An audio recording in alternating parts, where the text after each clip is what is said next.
আপনারা আমার একটা লাস্ট ভিডিওতে দেখেছিলেন যে আমি একটা ভিডিও আপলোড করেছিলাম, সেখানে বলেছিলাম যে কি করে ওয়ারিশন সূত্রে জমি পাওয়া যাবে।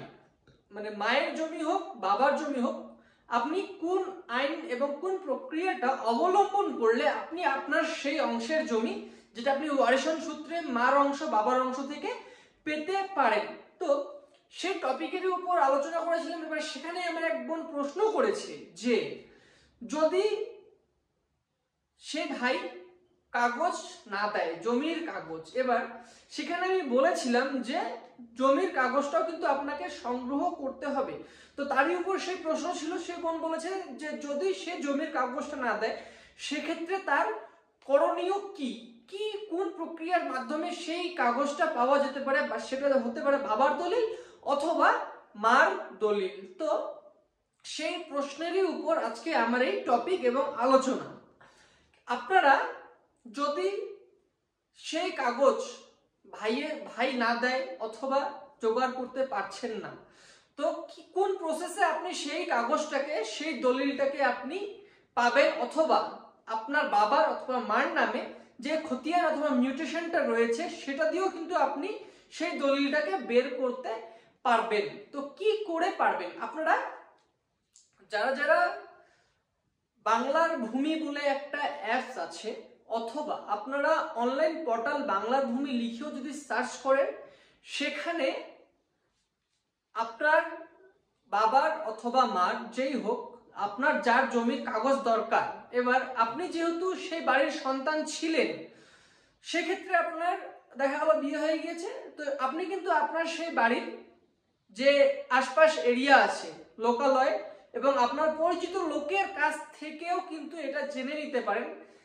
যে আপনার যে বাড়িটা আছে সেটা কোন মৌজা সে আপনার বাড়ি পড়ছে। এবার সেক্ষেত্রে আপনার মৌজা জানতে হবে, আর আপনাকে আপনার বাবার যে জমিগুলো রয়েছে সেখানকার যে কোনো একটা জমির দাগ নাম্বার জানতে হবে।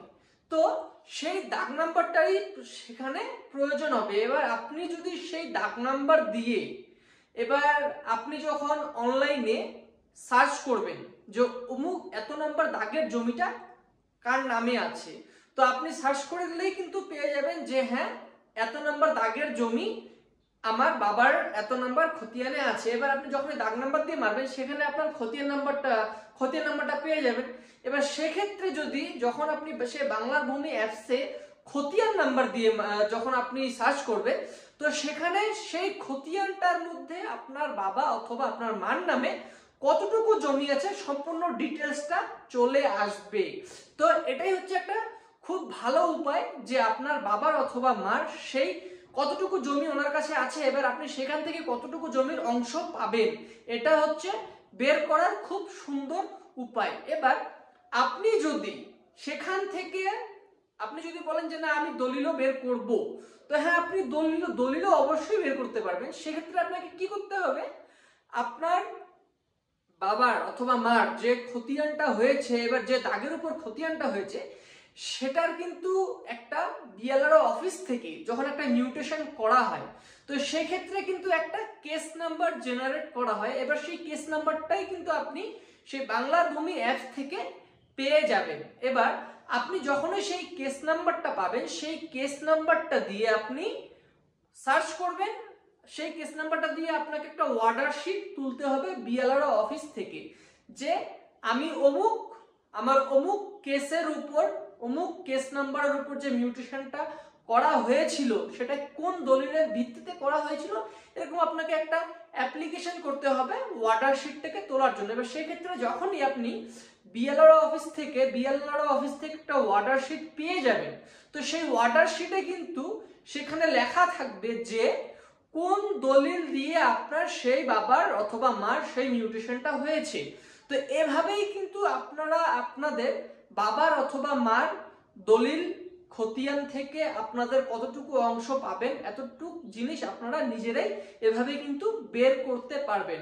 এ নিয়ে যদি আপনাদের কোনো প্রশ্ন থাকে আপনারা কমেন্ট করতে পারেন, আমি অবশ্যই আপনাদেরকে যতদূর পারবো সাহায্য করব।